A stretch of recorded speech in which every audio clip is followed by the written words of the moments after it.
तो हम इंशाल्लाह शुरू करते हैं। प्योर अहदीस से देखते हैं कि नमाज क्या है, नमाज के फ़वाइद क्या है, नमाज पढ़नी कैसे चाहिए वगैरह वगैरह। सबसे पहली हदीस, प्रॉफिट सल्लल्लाहु अलैहि वसल्लम ने फरमाया, the first matter that the slave will be brought to account for on the day of judgement is namaz. If it is sound then the rest of the deeds will be sound and if it is bad then the rest of the deeds will be bad. अब देखें कितनी clear cut बात है, सही हदीस है कि सबसे पहले क़यामत वाले दिन सवाल नमाज के बारे में होगा, ना डिग्रीज के बारे में होगा, ना पैसे के बारे में होगा, ना किसी और चीज़ के बारे में होगा। सबसे पहले नमाज के बारे में सवाल होगा।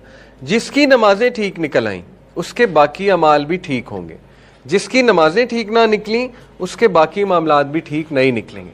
ये बिल्कुल इसी तरह कि मैं आपको कहूँ कि देखो मैथ्स और इंग्लिश ठीक कर लो, बाकी सब्जेक्ट्स ठीक हो जाएंगे, क्योंकि मैथ्स और इंग्लिश बहुत ज़्यादा रिलेटेड है बाकी सब्जेक्ट्स। तो मैं आपको कहूँ कि देखो मैथ्स और इंग्लिश वीक नहीं होनी चाहिए, उसमें आपको स्कोर अच्छा करना है और उसमें आपको मेहनत करनी है, बाकी सब्जेक्ट्स खुद ठीक हो जाएंगे। तो ये अब देखें, हम जब ये कहते हैं ना कि नमाज की खैर है, माफ़ हो जाएगी, हकूक़ुल इबाद असल में स्ट्रॉन्ग होने चाहिए। मैं आपको सच बताऊँ, जिस बंदे की नमाजें ठीक नहीं है ना उसके हकूक़ुल इबाद भी ठीक नहीं है। वो एक डिसेप्शन में है कि उसके हकूक़ुल इबाद ठीक है। ये मैं आपको अपना तजर्बा बता रहा हूँ, लेकिन उसके हकूक़ुल इबाद ठीक नहीं है। उसकी डेफिनेशन कुछ और हो सकती है हकूक़ुल इबाद ठीक होने की, उसके हकूक़ुल इबाद ठीक नहीं है। हकूक़ुल इबाद स्टार्ट ही फैमिली से होते हैं। अगर वो बंदा बाहर वालों के साथ अच्छा है, फैमिली वालों के साथ अच्छा नहीं होगा, नहीं हो सकते हकूक़ुल इबाद ठीक। इंटर रिलेटेड है, कैसे ठीक हो सकती हैं दोनों चीज़ें? हाँ, ये अलग बात है, कोई नॉन मुस्लिम है, वो बाय नेचर बहुत अच्छा इंसान है, जैसे अबू बकर सिद्दीक इस्लाम लाने से पहले अच्छे इंसान थे, ये मुमकिन हो सकता है। एक अच्छा इंसान है, उसकी डीलिंग्स अच्छी हैं, लेकिन नमाज पढ़ के इंशाल्लाह मज़ीद डीलिंग्स अच्छी हो जाएंगी। लेकिन मुसलमान की जहाँ तक बात है, तो ये कहना कि हकूक़ुल इबाद का सवाल ज़्यादा होगा, नमाज की खैर है, नमाज अल्लाह माफ़ भी कर देगा, ये कुरान और हदीस में कहीं कॉन्सेप्ट नहीं मिलता है। बल्कि one of the big reasons लोगों के जहन्नम में जाने की वो नमाज छोड़ना है।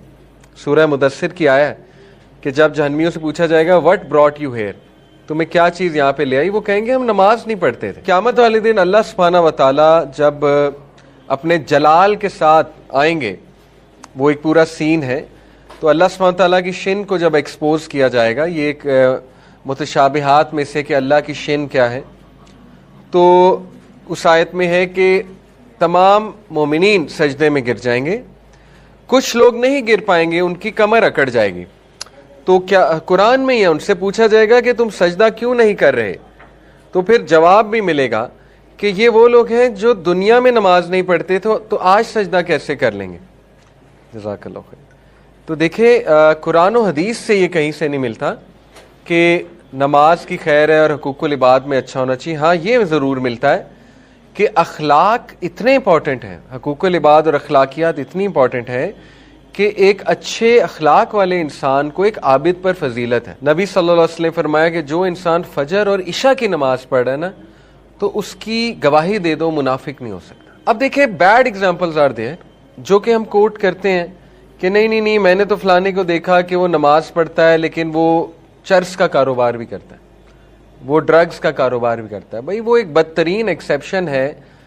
मसला हमारा ये है कि जब हमने रिलीजियस बंदे की मिसाल लेनी होती है ना, तो वर्स्ट को उठाते हैं, और जब दुनियावी बंदे की मिसाल देनी होती है तो बेस्ट को उठाते हैं। ये भी हमारा मसला है। मैं आपको मिसाल दे दूँ, जब हमने वेस्ट वर्सेस ईस्ट को कंपेयर करना होता है ना, वेस्ट के बेस्ट बंदे को उठाते हैं, ईस्ट के वर्स्ट बंदे को उठाते हैं और कहते हैं ये देख लो ये हाल है इनका, नमाजियों का। भाई एक्सेप्शंस आर देयर। हो सकता है एक बंदा नमाजिया मुनाफिक है, हो सकता है, अब अल्लाह उसके दिल में गए तो अल्लाह को पता है।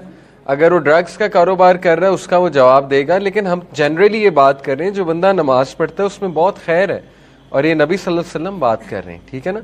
तो exceptions are always there, but generally speaking a person who prays he is a good person, he और she is a good person, ठीक है। दूसरा सिनेरियो, जैसे मैंने बताया पर्सन एडिक्टेड टू सिन्स, इसको भी हम डिस्कस कर चुके हैं कि वो कहता है कि यार नमाज भी पढ़ रहा हूँ फिर भी गुनाह नहीं छूट रहा, तो फ़ायदा क्या नमाज का। तो ये ऐसे नहीं सोचना आपने, ठीक है। नमाज एक फ़र्ज़ काम है, कम से कम फ़र्ज़ तो पूरा करें ना जाके, बाकी वो उसके फ़वाइद के वो गुनाह छुड़वा दे, वो आपको सुकून दे दे, राहत दे दे, ये सेकेंडरी बात की बातें हैं, पहले फर्ज तो जाकर पूरा करें ना। तो ये भी एक वसवसा है। Then a person involve in an environment that doesn't foster good deed, ये एक रीजन होती है। कई लोग हैं वो नमाज पढ़ना चाहते हैं और वो नमाज के कायल भी हैं, लेकिन जब वो किसी कॉरपोरेट में काम कर रहे होते हैं, किसी का जॉब कर रहे होते हैं, ठीक है ना, या किसी जगह पर हैं, यूनिवर्सिटी में हैं, कहीं पढ़ रहे हैं, तो when they see around them कोई नमाज ही नहीं पढ़ रहा, मतलब ना कोई एहतमाम हुआ हुआ उस जगह पे नमाज का, तो आहिस्ता आहिस्ता उनकी भी छूटने लगती है, आहिस्ता आहिस्ता वो भी फिर नमाज से दूर होने लगते हैं। तो देन अगेन उन्हें चाहिए तो ये है कि वहां पर कोशिश करें, नमाज के किसी एहतमाम की, इंतज़ाम की कोशिश तो ये करनी चाहिए, और बल्कि दूसरों को भी इनकरेज करना चाहिए इस पर, लेकिन रिगार्डलेस खुद तो नमाज नहीं छोड़नी चाहिए। तो this is also one of the reason कि आपकी कंपनी आपको बहुत इफेक्ट कर देती है और आपका एनवायरनमेंट बहुत इफेक्ट कर देता है। चौथी रीजन है, ये एक रीजन हमारे सामने आई, बड़ी इंटरेस्टिंग रीजन। कुछ लोग इसलिए नहीं नमाज पढ़ते या दीन इसलिए नहीं सीखते क्योंकि उनके बैक ऑफ द माइंड एक फियर होता है। वो फियर ये होता है कि यार अगर अभी हमने नमाज पढ़नी शुरू कर दी तो हम नेक बन जाएंगे, और नेक बन जाएंगे तो मौजें खत्म हो जाएंगी, मजे खत्म हो जाएंगे। ये है, कई नौजवानों ने मुझे बताया, मतलब इट्स वेरी सरप्राइजिंग, यानी they don't want to learn दीन बिकॉज दे फियर के बस वो रिलीजियस महफिलों में जाने से, रिलीजन लर्न करने से या नमाजें पढ़ने से ना फिर हमारी सारी चीज छूट जाएगी। तो they are not ready yet, they say we are not ready yet for this. और ये देन अगेन कितनी खतरनाक बात है, यानी एक फर्ज काम को ये कह के छोड़ना कि we are not ready yet. तो फिर देखें ऐसा ना हो अल्लाह नाराज हो जाए, अल्लाह कभी हिदायत ही ना दे। कई लोगों की स्टोरीज हम सुनते हैं, they kept saying we are not ready yet, we are not ready yet, we are not ready yet. बुढ़ापा आ गया, बुढ़ापे में फॉलेज हो गया, नमाज पढ़ ही नहीं सकते। सोचा था बुढ़ापे में पढ़ेंगे, बुढ़ापे में बीमारी ऐसी कोई आ गई कि नमाज पढ़ ही नहीं सकते, तौफीक ही नहीं नमाज की। कई ऐसी स्टोरीज हैं। तो ऐसा ना हो कि इस जुमले से अल्लाह नाराज हो जाए। बहरहाल ये भी एक फियर होता है लोगों का, ठीक है, कि I can't come right now. या कुछ लोगों का ये फियर होता है कि यार लोग मेरा मजाक उड़ाएंगे, लोग कहेंगे you are too religious if you are praying. तो बहरहाल ये आपके सामने मैंने कुछ रीजंस रखी हैं, इंशाल्लाह इनको हम एड्रेस करते रहेंगे। एक और रीजन है person who is afraid to leave comfort zone. ये बहुत कॉमन रीजन है। कुछ लोग बस फ्लो में जिंदगी गुजार रहे हैं और कंफर्ट जोन से नहीं निकलना चाहते। कंफर्ट जोन से निकलना पड़ता है नमाज पढ़ने के लिए, ठीक है ना। देखें आपकी एक रूटीन है, बहुत कंफर्टेबल रूटीन है, प्लेजरेबल रूटीन है, मौजें कर रहे हैं आप। अब बीच में अजान होती है तो गिल्ट आता है, यार वुजू करना पड़ेगा, फिर मस्जिद जाना पड़ेगा, एक गिल्ट सा आता है, ठीक है। तो लोग उस गिल्ट को सॉल्व करने के लिए फिर नमाज ही नहीं पढ़ते, कहते हैं बस छोड़ो बाद में देखी जाएगी। तो ये लापरवाही है जो हमें भी थी किसी दौर में, ये लापरवाही होती है लोगों में, ठीक है। तो लापरवाही बहुत बड़ी एक रीजन बन जाती है कि इंसान फिर पढ़ता ही नहीं, इंसान कहता है बस ठीक है जाने दो। तो ये सारी रीजंस हैं, इनको इंशाल्लाह हम देखेंगे, एड्रेस करेंगे। ये बड़ी जेन्युइन रीजंस हैं और इंशाल्लाह don't worry, after attending this full series आप में बहुत मोटिवेशन आएगी, बहुत फ़र्क आएगा, आपकी नमाज में बहुत जान आएगी इंशाल्लाह। I have seen it my self, ठीक है।